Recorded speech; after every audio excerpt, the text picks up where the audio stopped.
kailam chung a thi thum nu a than chung in a thau than ta nang la kai na thar a kan be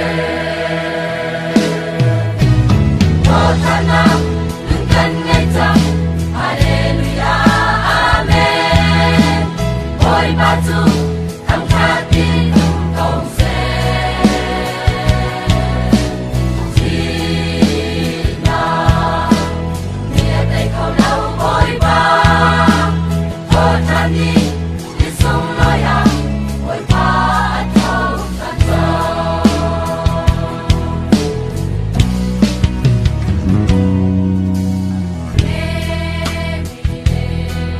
Mary Magdalene tha chu sing ca te a alaya chun an kal i an trong tu ni imuna a ti lo Giêsu chu a thâu than trang an ti Thơ than nang nung kan ngai chang hallelujah amen oi ba chu tham kha tin công se chi na nia dai khâu đâu oi ba o than đi đi sông loi à oi ba thâu than ta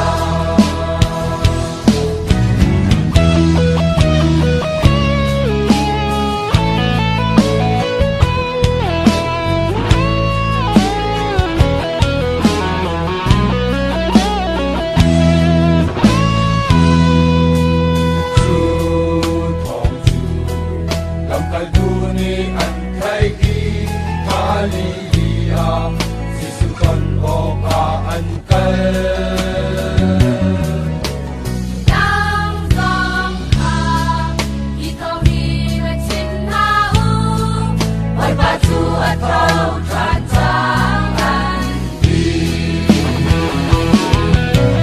thơ than nang nung kan ngai chang hallelujah amen ôi ba chu tham kha tin công se chi na nia dai khâu đâu oi ba thơ than đi đi sông loi à oi ba thâu than ta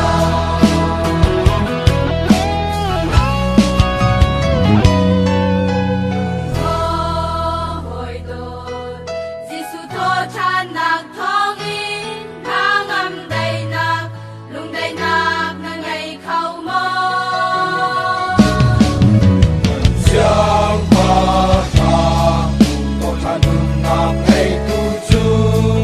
thật cho bé tu lê và cha na si o than nang nung kan ngai chang hallelujah amen oi ba chu